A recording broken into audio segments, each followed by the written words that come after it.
प्रयागराज में छठवें चरण में 25 मई को मतदान होगा। ऐसे में नामांकन की प्रक्रिया की शुरुआत हो चुकी है।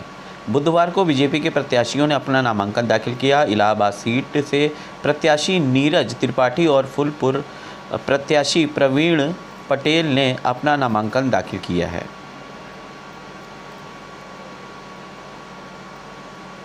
दोनों प्रत्याशियों के नामांकन दाखिल करने के बाद दोनों ने अपनी जीत के दावे भी किए हैं। इलाहाबाद संसदीय सीट से बीजेपी प्रत्याशी नीरज त्रिपाठी से आइए जानते हैं क्या कुछ जीत की ओर उनके कदम रहेंगे। का प्यार और आशीर्वाद हर जगह मिल रहा है और मैं जीत के प्रति बिल्कुल सुनिश्चित हूँ। बस बात इतनी है मार्जिन की। पिछली बार हम 1,83,000 से जीते थे और इस बार उम्मीद जैसा जनता कह रही है कि इस बार 4 लाख पार से जीतेंगे। ये आपने इतने दिन से कैंपेनिंग कर रहे हैं, क्या लगा आपको जमुना पार में खासतौर पर? देखिए, जमुना पार में विकास हो रहा है। मैं जहाँ जहाँ जा रहा हूँ मैं वहाँ देख रहा हूँ कि सारी योजनाएं लागू हो गई हैं, सब पे काम चल रहा है। 4,000 से ऊपर घरों में नल दिए जा चुके हैं। प्रधानमंत्री आवास योजना के तहत आवास बने हैं, उनका भी दिया जा चुका है, आवंटन हो चुका है, लोग रह रहे हैं उसमें और विकास कार्य पूरी गति से चल रहा है। प्लांट को लेकर जो है काफी ज्यादा वो मेरी अपनी इच्छा है, मैं उस पर करूंगा जरूर। जीत की चुनौती किस मामले में? 100%। चुनौती क्या है?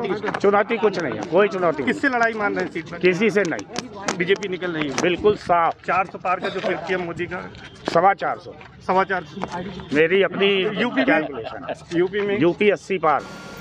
वहीं दूसरी ओर फूलपुर सीट से पर्चा दाखिल करने पर प्रत्याशी प्रवीण पटेल ने भी काफ़ी कुछ वादे और दावे किए हैं। आइए सुनते हैं किस तरीके से वो भाजपा को रिप्रेजेंट कर रहे हैं। पूरे परिवार को मोदी जी का जो पूरा 140 करोड़ जनता का परिवार है, उस परिवार के प्रति आभार प्रकट करते हैं। माननीय मोदी जी को, माननीय राष्ट्रीय अध्यक्ष जी को, माननीय गृह मंत्री जी को, पूरे राष्ट्रीय नेतृत्व को, उसी के साथ पूरे प्रदेश नेतृत्व के साथ माननीय मुख्यमंत्री जी को, हम लोगों के नेता, विकास पुरुष जिन्होंने प्रयागराज को नया प्रयाग बनाने का काम किया, आदरणीय श्री केशव प्रसाद मौर्य जी को, माननीय श्री ब्रिजेश पाठक जी को, माननीय प्रदेश अध्यक्ष जी को, अपने भारतीय जनता पार्टी के एक एक सदस्य को, सभी कर्मठ कार्यकर्ताओं को और फूलपुर की जनता के प्रति भी हम इस बात के लिए आभार प्रकट करना चाहते हैं कि एक बड़ी जिम्मेदारी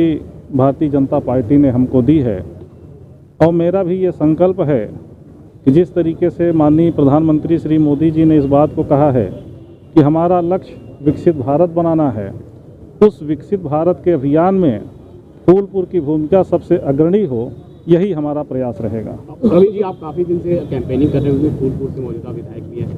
अभी आपको क्या लग रहा है इस कॉन्स्टिट्यूंसी में कैसी कमियां रह गई हैं और क्या डेवलपमेंट करना है? देखिए, पिछले 50 सालों में जितना विकास नहीं हो पाया था, इस 10 सालों में माननीय मोदी जी ने अभूतपूर्व विकास किया है।